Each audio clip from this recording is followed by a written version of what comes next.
የምናየው ትይዩ መስመሮችና አንግሎች የሚል ይሆናል። ከዚህ በፊት ምን ነበር የተከታተልነው? ተዛማጅ አንግሎችን አይተናል። ተዛማጅ አንግሎች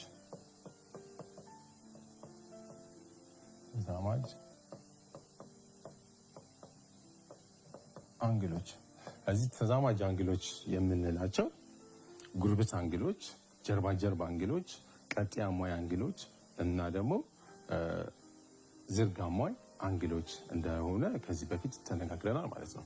ስለዚህ አሁን ጉርብት አንግል አንደኛው ጉርብት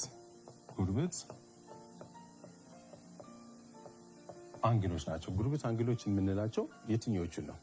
ጉርብት አንግል ማለት የሁለቱ አንግሎች አንድ መለያ ነጥብ ሲኖረውና አንድ የጋራ ጎን በሚኖርበት ሰዓት ጉርብት አንግል ብለን እንጠራለን። ለምሳሌ እነዚህ ሁለት አንግሎች ጉርብት አንግሎች ናቸው።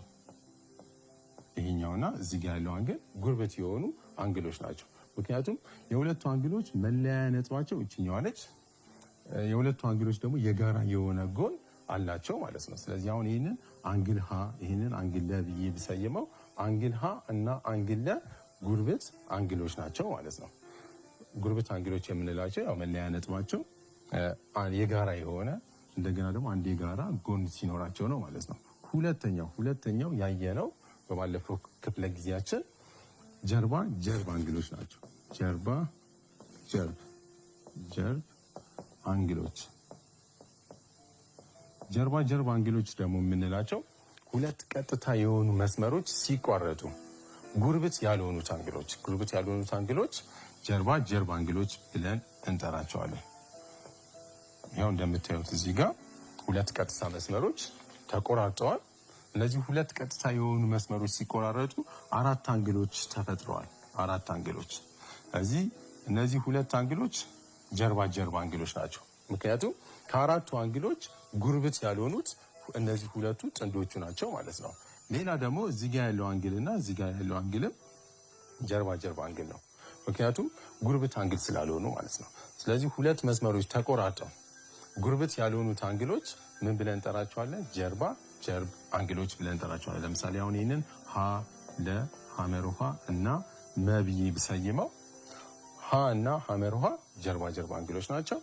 ለ እና መ ጀርባ አንግሎች ናቸው ማለት ነው። ጥሩ።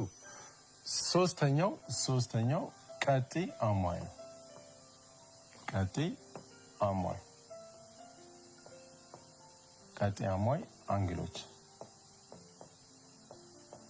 ቀጥ አሟይ አንግሎች የምንላቸው ሁለት አንግሎች ቀጥ አሟይ አንግሎች ናቸው ተብለው የሚጠሩት መቼ ነው?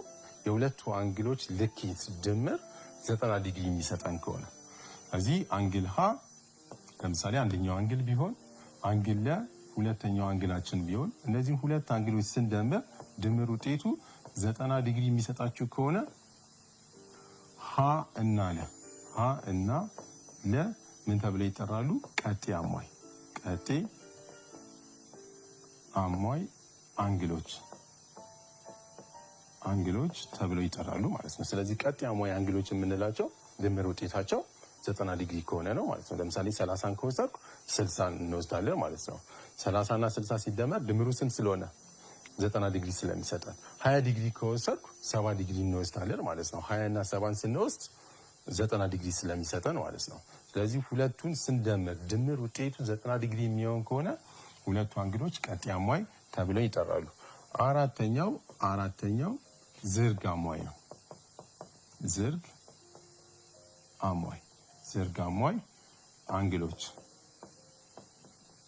ስለዚህ ዝርግ አሟይ አንግሎች ደግሞ ልክ እንደዚህ ሁላ ለምሳሌ ሁለት አንግሎችን ልውሰድና አንግል ሀ አንግል ለ እነዚህ ሁለት አንግሎች ስንደምር ድምራቸው 180 ዲግሪ የሚሆን ከሆነ ሁለቱ አንግሎች ዝርግ አሟይ ተብለው ይጠራሉ ማለት ነው።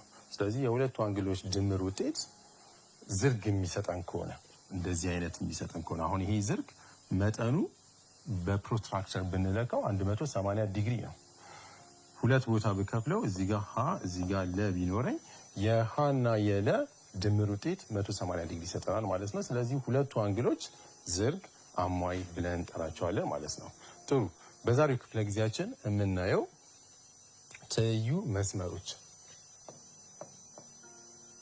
ትይዩ መስመሮች ትይዩ መስመሮች እና አንግሎች የሚሆን ርዕስ ይሆናል ማለት ነው። አሁን ስለ ትይዩ መስመሮች ትይዩ መስመር ማለት ምን ማለት ነው? ትይዩ መስመሮችን ደግሞ የሚያቋርጥ መስመር ይኖረናል። ያ ቆራጭ መስመር ብለን እንጠራዋለን። የእነሱን ትርጓሜ እናይና ወደ አንግሎቻቸው እንሄዳለን ማለት ነው። በጣም ጥሩ። ስለዚህ የመጀመሪያው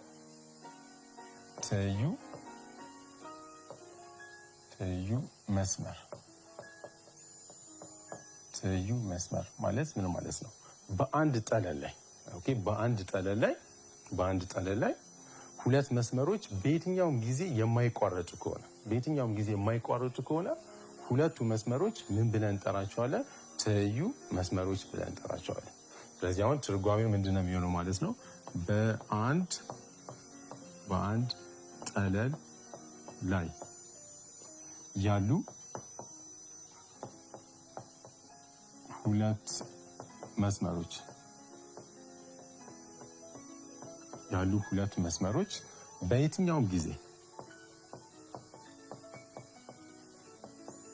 በየትኛውም ጊዜ የማይቋረጡ ከሆነ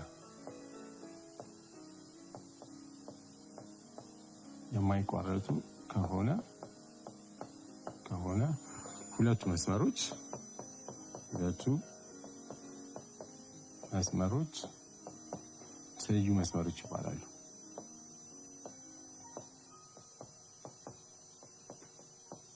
ትይዩ መስመሮች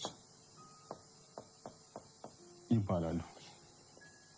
ስለዚህ ትይዩ መስመር የምንለው በአንድ ጠለል ላይ ያሉ ሁለት መስመሮች ከዛም በላይ ሊሆኑ ይችላሉ። አሁን በሁለት መስመር ስለሆነ የሰጧችሁ ትርጓሜ ነው እንጂ ከዛም በላይ የሆኑ መስመሮች የማይቋረጡ ከሆነ እነዛ መስመሮች ትይዩ ብለን እንጠራዋለን ማለት ነው። አሁን ይሄንን ብላክ ቦርድ ብታዩት ዋይት ቦርዳችንን ጠለል ነው። እዚህ ጠለል ላይ ሁለት መስመሮችን እንደዚህ አድርጌ ባሰምር እነዚህ መስመሮች ይሄም ወደዛ ይቀጥላል፣ ይሄኛው ወደዚህ ይቀጥላል። በየትኛውም ጊዜ የማይቋረጡ ከሆነ የማይነካኩ ከሆነ እነዚህ ሁለት መስመሮች ትይዩ ናቸው ማለት ነው። ስለዚህ ይህን መስመር ለምሳሌ ሀ ብዬ ብሰይመው እዚህ ጋር ያለው መስመር ደግሞ ለ ብለን ብንሰይመው ወይም ደግሞ ሁለት ነጥቦችን ወስጄ እዚች ጋር ያለችዋን ተ እዚህ ጋር ያለውን ሰ በዚህኛው በኩል ደግሞ ቸ ብለን ብንወስደው ለምሳሌ መስመር መተ ተብሎ ሲጻፍ ይኸው ከላይ ምልክት ታስቀምጡና መተ ብላችሁ ነው የምታስቀምጡት። እና መስመር ሰቸ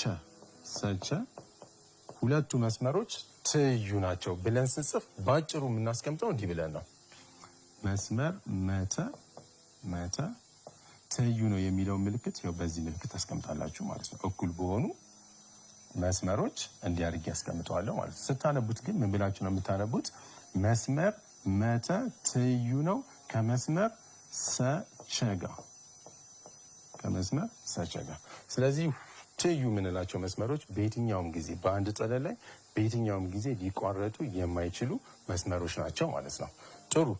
አሁን ትይዩ መስመሮች እንደዚህ ካየን ቆራጭ መስመርስ ማለት ምን ማለት ነው? ቆራጭ መስመር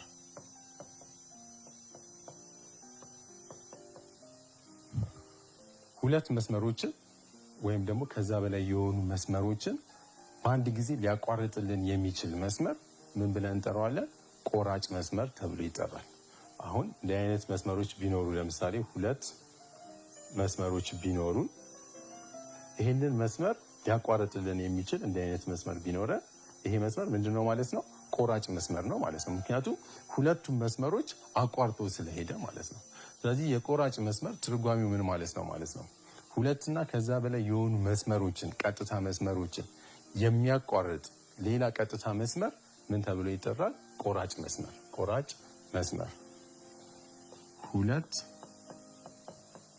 ሁለት እና ከዚያ በላይ የሆኑ ቀጥታ መስመሮች መስመሮችን የሚያቋርጥ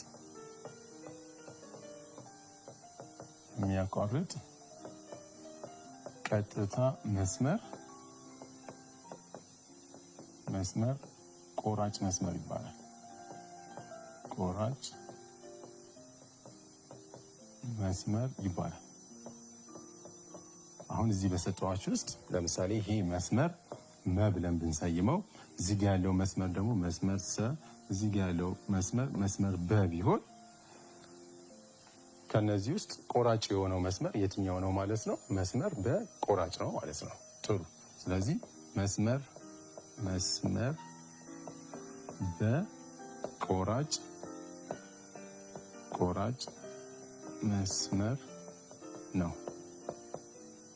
አሁን ምን አየን? ትይዩ መስመሮችን አሳየዋችሁ። በየትኛውም ጊዜ ሊቋረጡ የማይችሉ ቆራጭ መስመር ማለት ደግሞ ሁለትና ከዛ በላይ የሆኑ መስመሮችን የሚያቋርጥልን አቋርጦ የሚሄድ መስመር ቆራጭ መስመር ተብሎ ይጠራል። ቀጥሎ ማሳያችሁ ደግሞ ፍርቅ ውስጣዊና ፍርቅ ውጫዊ አንግሎች እንደዚሁም ደግሞ ተጓዳኝ አንግሎች ምን እንደሚመስሉ እናያለን ማለት ነው። ስለዚህ እነዚህን ስንመለከት ግን ምን ያስፈልገናል? ሁለት ነገሮች። አንደኛ ሁለት ትይዩ የሆኑ መስመሮች ያስፈልጉናል። እንደዚህ ትይዩ የሆኑ ሁለት መስመሮች፣ ተጨማሪ ደግሞ አንድ ቆራጭ የሆነ መስመር ያስፈልገናል ማለት ነው። በዚህ ጊዜ የሚፈጠሩ አንግሎች አሉ። አሁን እዚህ ጋር ስንት አንግሎች ተፈጥረዋል? 1 2 3 4 5 6 7 8 አንግሎች ተፈጥረዋል። እነዚህን 8 አንግሎች ነው ፍርቅ ውስጣዊ፣ ፍርቅ ውጫዊ፣ እንደገና ደግሞ ተጓዳኝ አንግል እያልን የምንጠራቸው ማለት ነው። የትኞቹ ፍርቅ ውስጣዊ ይባላሉ? ፍርቅ ውጫዊ፣ ተጓዳኝ አንግሎች ቀጥሎ እንመለከታለን ማለት ነው። ጥሩ። በዚህ በሶስተኝነት ደረጃ የምናየው ፍርቅ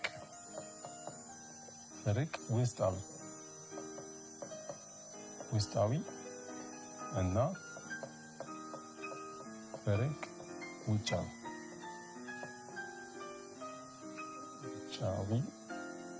አንግሎች።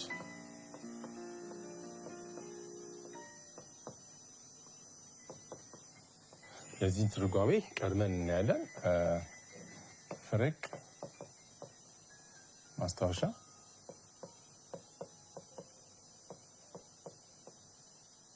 ፍርቅ ውስጣዊ አንግል የምንለው ጉርብት ውስጣዊ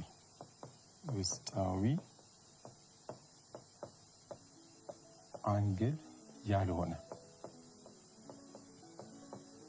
ያልሆነ እና በቆራጭ መስመር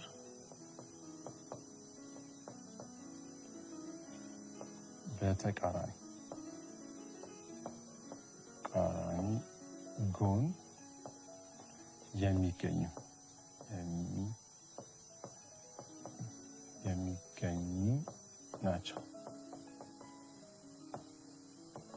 የሚገኙ ናቸው።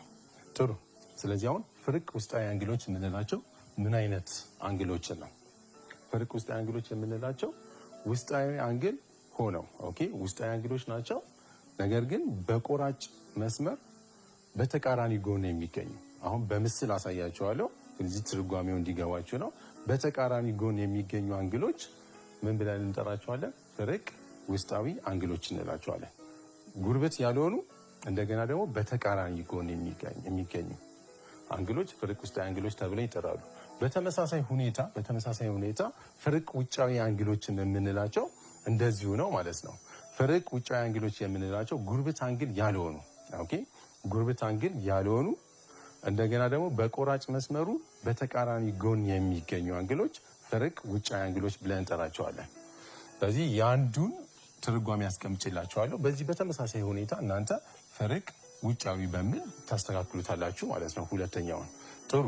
ግን እዚህ ጋር እነግራቸዋለሁ። አሁን ሁለት ትይዩ የሆኑ መስመሮች ያስፈልጉኛል። ሁለት ትይዩ መስመሮችን አስቀምጣለሁ። ሁለት ትይዩ የሆኑ መስመሮች ይቀመጣሉ።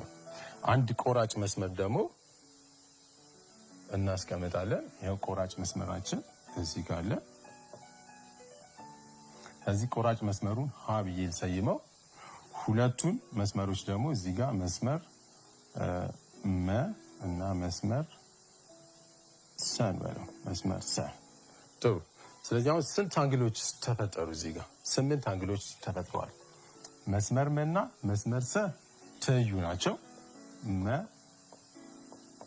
መስመር መ ትይዩ ነው ከመስመር ሰጋ መስመር ሰጋ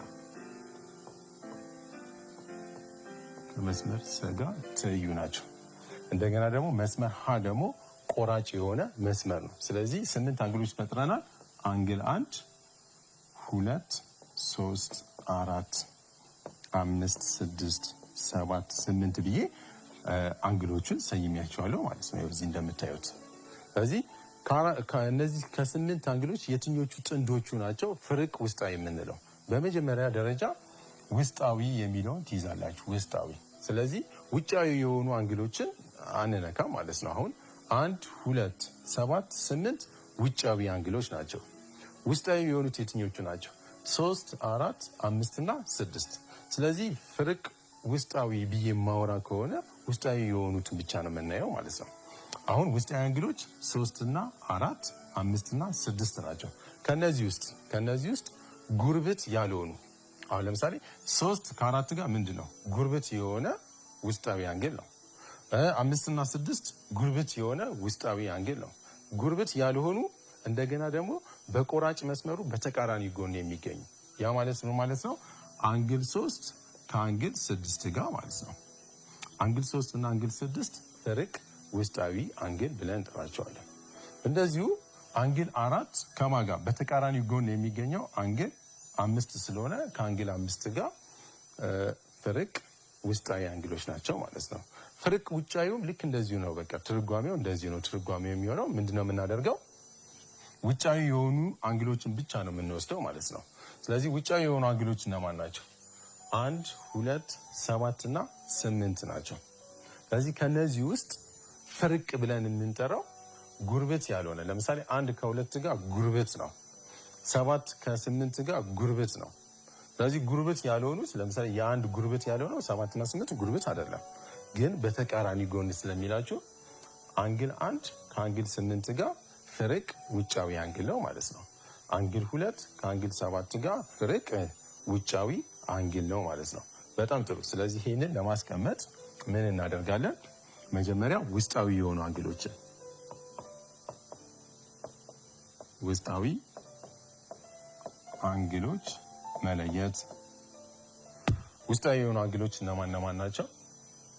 3 አንግል 3 አንግል 4 አንግል 5 እና አንግል 6 ናቸው።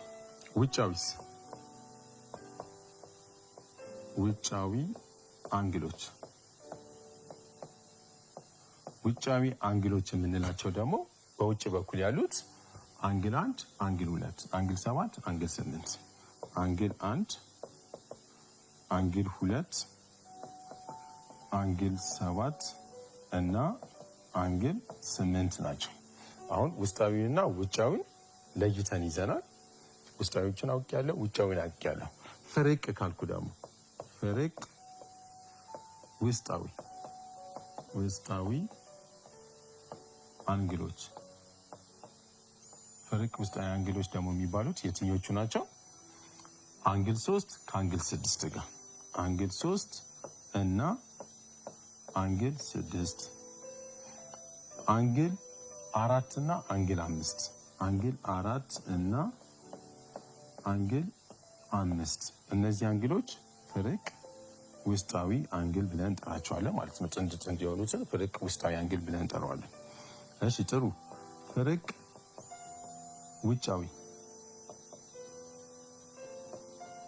ውጫዊ አንግሎች ፍርቅ ውጫዊ አንግሎች ደግሞ የምንላቸው የትኞቹን ነው? ውጫዊ የሆኑ ግን ፍርቅ የሆኑትን ለይቼ አወጣለሁ ማለት ነው። አንግል 1 ከአንግል 8 ጋር አንግል 1 እና አንግል 8 እንዲሁም ደግሞ አንግል 2 እና አንግል 7 አንግል 2 እና አንግል 7 እነዚህ ጥንድ የሆኑ አንግሎች ፈረቅ ውጫዊ አንግሎች ብለን እንጠራቸዋለን ማለት ነው። ጥሩ። ስለዚህ አሁን ከዚህ ምንድነው የተረዳነው? ውጫዊ አንግሎች የምንላቸውን ማወቅ መለየት፣ ውስጣዊ የምንላቸውን መለየት። ከዛ ውስጥ ደግሞ ፈረቅ ካልኩ በተቃራኒ ጎን የሚቀመጡ ማለት ነው። 3 ከ6 ጋር 4 ከ5 ጋር። ውጫዊም ከሆነ ልክ እንደዚሁ ማለት ነው። አንግል 1 ከአንግል 8፣ አንግል 2 ከአንግል 7 ጋር ፈረቅ የሆኑ ውጫዊ አንግሎች ናቸው ማለት ነው። እዚህ ጋር አንድ መሰረታዊ የሆነ ነገር ነግራቸዋለሁ። አሁን ፈረቅ ውስጣዊ አንግሎችና ፈረቅ ውጫዊ አንግሎች ልክክ ናቸው። ልክክ ናቸው ማለት ነው በመጠን እኩል ናቸው ማለት ነው። ስለዚህ አንደኛው አንግል ለምሳሌ አሁን አንግል 3 70 ዲግሪ ከሆነ አንግል 6ም 70 ዲግሪ ይሆናል ማለት ነው። መጠኑ እኩል የሆነ መጠን አለው። አንግል 4 50 ዲግሪ ቢሆን አንግል 5ም 50 ዲግሪ ነው። ስለዚህ ፈረቅ ውስጣዊ አንግሎች መጠናቸው እኩል ነው። ፈረቅ ውጫዊ አንግሎች መጠናቸው እኩል ነው ማለት ነው። ጥሩ። ይሄንን እዚህ ጋር እስቲ አስተካክለን እናስቀምጠዋለን። ማስታወሻ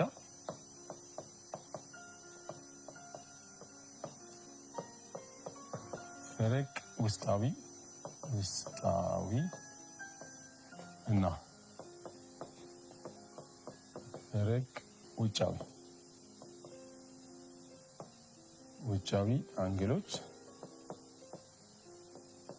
አንግሎች ልክክ ናቸው። ልክክ ናቸው። እኩል መጠን አላቸው ማለት ነው።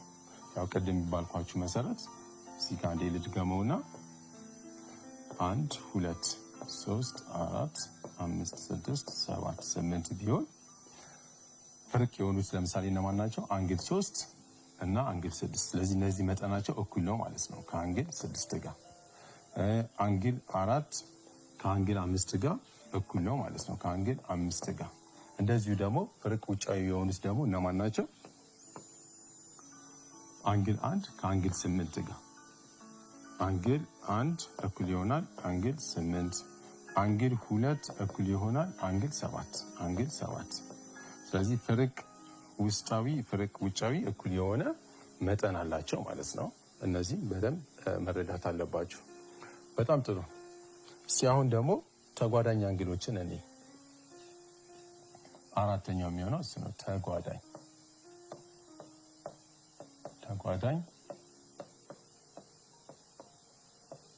አንግሎች። ተጓዳኝ አንግሎች የምንላቸው ምን አይነት አንግሎችን ነው?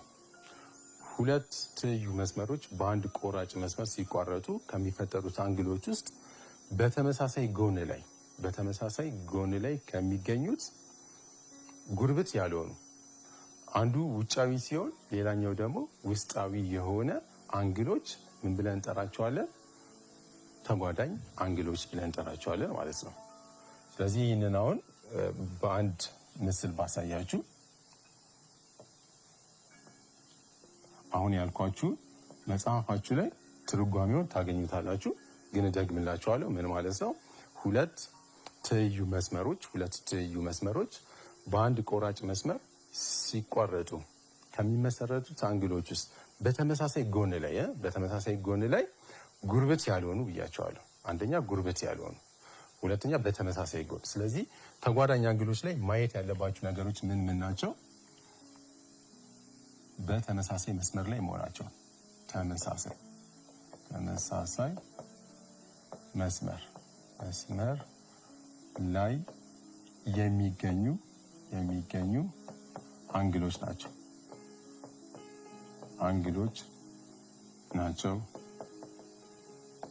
እንደገና ደግሞ አንዱ ውጫዊ ሲሆን ሌላኛው ምን መሆን መቻል አለበት? ውስጣዊ መሆን መቻል አለበት። በተመሳሳይ ደግሞ ጉርብት ያልሆኑ አንግሎች ጉርብት ያልሆኑ አንግሎች ናቸው።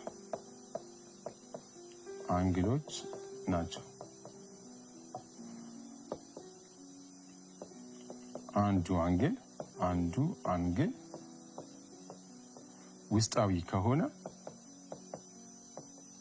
ውስጣዊ ከሆነ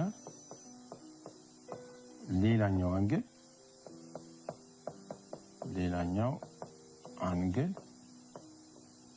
ውጫዊ ይሆናል ማለት ነው። ውጫዊ ይሆናል። እነዚህን ሶስት ነገሮች አስታውሳችሁ የትኞቹ ተጓዳኝ ናቸው የሚለውን መለየት እንችላለን ማለት ነው። ስለዚህ አሁን ይሄ መስመር ሀ አለ፣ መስመር ለ፣ ሁለቱ መስመሮች ትይዩ መስመሮች ናቸው። አንድ ቆራጭ መስመር እንደዚህ ቢኖረን፣ ቆራጭ መስመር መ ቢኖረን ስንት አንግሎች ቅድም ተመስርተዋል? 8 አንግሎች። አንግል 1 2 3 4 5 6 7 እና 8 አንግሎች ተመስርተዋል ማለት ነው። ስለዚህ አሁን ይሄ ቆራጭ መስመር አለን። በተመሳሳይ ጎን ያሉትን ብቻ ነው የምናየው ማለት ነው። አሁን እዚህ ጋር ያሉትን ተጓዳኝ አንግሎች ለማወቅ ከተፈለገ አንደኛ በተመሳሳይ መስመር ላይ ያሉት የትኞቹ አንግሎች ናቸው? አንግል 1 3 5 እና 7 ናቸው ማለት ነው። ጉርብት ያልሆኑትስ? ለምሳሌ አንግል 1ን ከወሰድኩ ጉርብት ያልሆነው ወይ 5 ነው ወይ 7 ነው። ሶስተኛው ተጨማሪ ደግሞ ምን አለ? አንዱ ውጫዊ ከሆነ ሌላኛው ደግሞ ውስጣዊ ነው ማለት ነው። ጥሩ። ስለዚህ አሁን የአንግል 1 ጉርብቱ ጥንድ የሆነው ጉርብት አንግሉ የትኛው ነው ማለት ነው? አንግል 1 በተመሳሳይ ያሉት 3 5 7 አለ። 3 ሊሆን አይችልም ምክንያቱም ጉርብት ስለሆነ። አንግል 1 ውጫዊ አንግል ነው። ተጨማሪ ደግሞ ውስጣዊ የሆነው አንግል ማን ነው ማለት ነው? አንግል 5። ስለዚህ አንግል 1 እና አንግል 5 ጉርብት አንግሎች ናቸው ማለት ነው። አንዱ ውጫዊ ነው፣ ሌላኛው ውስጣዊ አንግል ነው ማለት ነው። ጥሩ። አንግል 3 ከማን ጋር? ከአንግል 7 ጋር። ምክንያቱም በተመሳሳይ መስመር ላይ የሚገኙ ጉርብት ያልሆኑ እንደገና ደግሞ ውስጣዊና ውጫዊ የሆኑ አንግሎች ናቸው ማለት ነው። ስለዚህ አንግል 3 ከአንግል 7 ጋር ጉርበት ይሆናል ማለት ነው። አሁን እነዚህ ሶስት ነገሮች በነገርኳችሁ መሰረት የትኞቹ ተጓዳኝ አንግሎች ናቸው? የትኞቹ ተጓዳኝ አንግሎች ናቸው? ጥሩ። ተጓዳኝ አንግል የሆኑትን እናወጣለን ማለት ነው። ተጓዳኝ አንግሎች። ስለዚህ ተጓዳኝ አንግሎች የሆኑት አንግል 1 እና አንግል 5 ቅድም እንደነገርኳችሁ ማለት ነው። ጥሩ። አንግል 3 እና አንግል 7 አንግል 3 እና አንግል 7። ሌላ በዚህኛው መስመር ደግሞ የምናይ ከሆነ የሁለት ተጓዳኝ የሆነው አንግል የትኛው ነው? አንግል 2 እና አንግል 6። ምክንያቱም አንግል 2 ውጫዊ ነው፣ አንግል 6 ደግሞ ውስጣዊ ነው። እንደገና ደግሞ ጉርበት ያልሆኑ ናቸው ማለት ነው። ስለዚህ አንግል 2 እና አንግል 6፣ አንግል 4 እና አንግል 8 እነዚህ ጥንድ የሆኑ አንግሎች ምን ብለን እንጠራቸዋለን? ተጓዳኝ አንግሎች ብለን እንጠራቸዋለን ማለት ነው። ተጓዳኝ አንግሎች። አሁን እዚህ ጋር ቅድም እንደነገርኳችሁ ልክ ፍርቅ ውስጣዊና ፍርቅ ውጫዊ አንግሎች ላይ ተጓዳኝ አንግሎች መጠናቸው እኩል ነው። ተጓዳኝ አንግሎች ማስታወሻ እዚህ ጋር ትወስዳላችሁ። ተጓዳኝ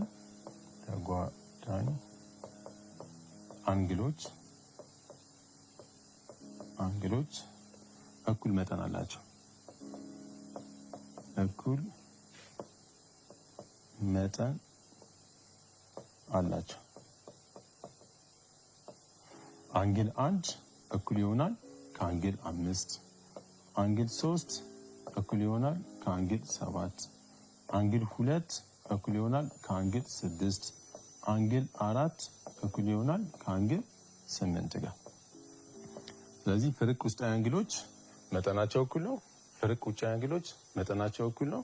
እንደገና ደግሞ ተጓዳኝ አንግሎች መጠናቸው እኩል ነው ማለት ነው። እነዚህ ማስታወሻዎች በደንብ ትይዙና እስቲ አሁን አንድ ምሳሌ እሰራላችኋለሁ። ለዚህ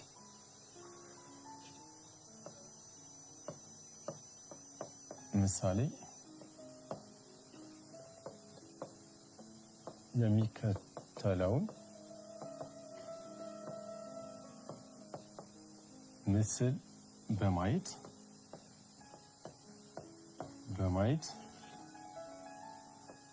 አንግል 2 እኩል ይሆናል 7 ዲግሪ ቢሆን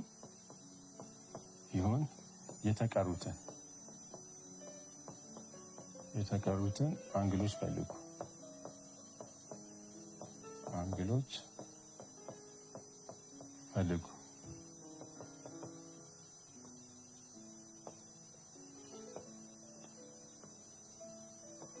ሁለት ትይዩ የሆኑ መስመሮችን አስቀምጥላችኋለሁ። መስመር ሀ፣ መስመር ለ ሁለቱ ትይዩ ናቸው። ቆራጭ መስመር መ ቢኖረን ከተፈጠሩት አንግሎች ውስጥ እዚህ ጋር አንግል 1 ብዬ ልውሰደው።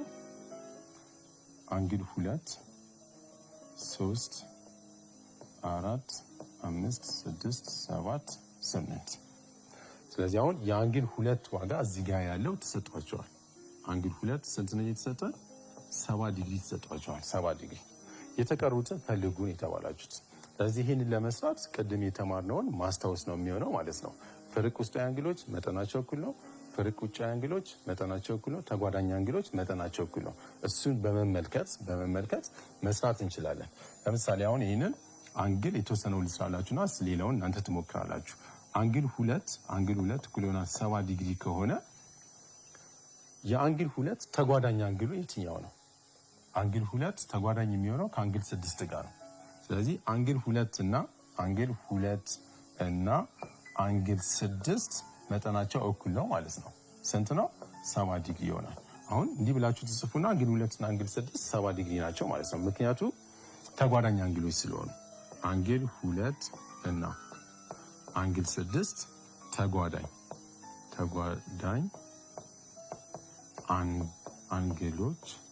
አንግሎች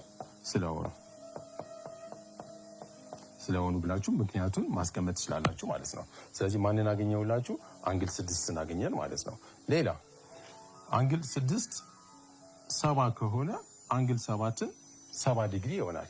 ምክንያቱም ቅድም ሳስተምራችሁ ከዚህ በፊት ባለው ክፍለ ጊዜ እንዳየነው ጀርባ አንግሎች መጠናቸው ምንድን ነው? እኩል ነው። ስለዚህ ይህንን 70 ማለት ትችላላችሁ ማለት ነው። አሁን ባየነው ግን እንስራ ካለ አንግል 6ን አግኝቻለሁ። ስለዚህ አንግል 6 ስንት ከሆነ 70 ከሆነ አንግል 3 ደግሞ ፍርቅ ውስጣዊ ነው ብላችሁ ማስቀመጥ ትችላላችሁ ማለት ነው። ሁለት ተማሪዎች የተለያየ ምክንያት ሊሰጡ ይችላሉ፣ ግን መልሳቸው ተመሳሳይ ሊሆን ይችላል ማለት ነው። አሁን እኔ ቅድም እንደነገርኳችሁ አንግል 6 ስንት ነው? 70 አንጥቼ ይህንንም አንግል 7ም 70 ነው ብለን ማስቀመጥ እንችላለን። ምክንያቱም ሁለቱ አንግሎች ጀርባ ናቸው ብለን ማስቀመጥ እንችላለን ማለት ነው። ወይም ደግሞ ይሄ 70 ዲግሪ ከሆነ 3 ስንት ይሆናል? 70 ዲግሪ ይሆናል። ምክንያቱም 3 እና 6 ምን ስለሆኑ? ፍርቅ ውስጣዊ አንግሎች ስለሆኑ ማለት ነው። ስለዚህ አሁን አንግል 6ን አግኝቻለሁ። አንግል 6ን አግኝተናል። አንግል 3ን ደግሞ ማግኘት ትችላላችሁ ማለት ነው። አንግል 3 እኩል ይሆናል አንግል 6 እኩል ይሆናል ስንት? 70 ዲግሪ ብዬ ማስቀመጥ እችላለሁ። ምክንያት ግን ሳቀር አንግል 3 እና አንግል 6 እኩል ናቸው እና ፍርቅ ውስጣዊ አንግሎች ስለሆኑ ፍርቅ ውስጣዊ አንግሎች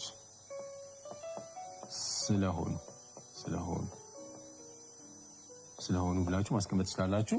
ምክንያቱ ግን የተለያየ ሊሆን ይችላል ብዬ ነግሬያቸዋለሁ ማለት ነው። አንዱ ተማሪ የሚሰጠው ምክንያት ከሌላው ጋር የተለያየ ሊሆን ይችላል። አሁን አንግል 3ን አግኝተናል፣ 70 ዲግሪ ነው። አንግል 6 70 ዲግሪ ነው። አንግል 7ን 70 ዲግሪ ነው የሚሆነው ምክንያቱም 3 እና 7 ተጓዳኝ ስለሆኑ ወይም ደግሞ ሁለቱም ጀርባ አንግል ስለሆኑ ይሄም 70 ዲግሪ ይሆናል ማለት ነው። የሚቀሩት አንግሎች ግን እነማን ናቸው? 1 4 5 እና 8 ናቸው ማለት ነው። ስለዚህ አንግል 1ን ለማግኘት ዝርጋማይን እጠቀማለሁ ማለት ነው። አያችሁት? እዚህ ጋር እነዚህ አንግሎች ሲደመሩ ድምራቸው 180 ዲግሪ ነው የሚሰጠን። ስለዚህ አንግል 1 ሲደመር አንግል 2 እኩል ይሆናል 180 ዲግሪ ብላችሁ ታስቀምጣላችሁ። ስለዚህ የአንግል 2 ዋጋ 70 ዲግሪ ነው። አንግል 1 ሲደመር 70 ዲግሪ እኩል ይሆናል 180 ዲግሪ። ይህን ወደዛ ወስዳችሁ ትቀንሳላችሁ። አንግል 1 እኩል ይሆናል 180 ዲግሪ ሲቀነስ 70 ዲግሪ ይሆናል። ስለዚህ 110 ዲግሪ እናገኛለን ማለት ነው። ስለዚህ አንግል 1 110 ዲግሪ ነው። አንግል 4 ጀርባ ስለሆኑ መጠናቸው እኩል ነው። አንግል 4 እና 5 ደግሞ ፍርቅ ውስጣዊ አንግሎች ናቸው። ወይም ደግሞ ሌላ ምክንያት መስጠት ትችላላችሁ። 1 እና 5 ተጓዳኝ አንግል ስለሆኑ ብላችሁ ከአንግል 8 ጋር ደግሞ ጀርባ አንግሎች ናቸው።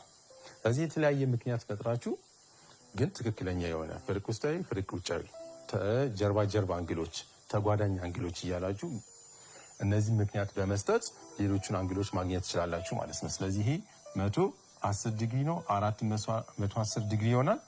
5 110 ዲግሪ ነው። 8 110 ዲግሪ ነው ማለት ነው።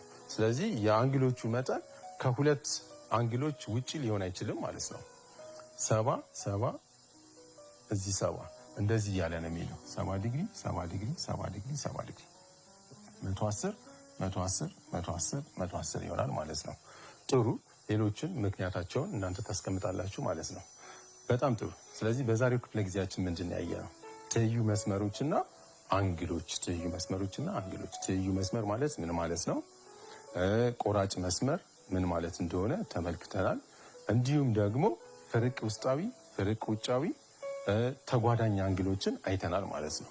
በደንብ ግን ማስታወስ ያለባችሁ ፍርቅ ውስጣዊ፣ ፍርቅ ውጫዊ አንግሎች መጠናቸው እኩል መሆናቸውን፣ ተጓዳኝ አንግሎች መጠናቸው እኩል መሆናቸውን ተመልክተናል ማለት ነው። በቀጣይ ክፍለ ጊዜ እስከምንገናኝ ድረስ ሰላም ነው።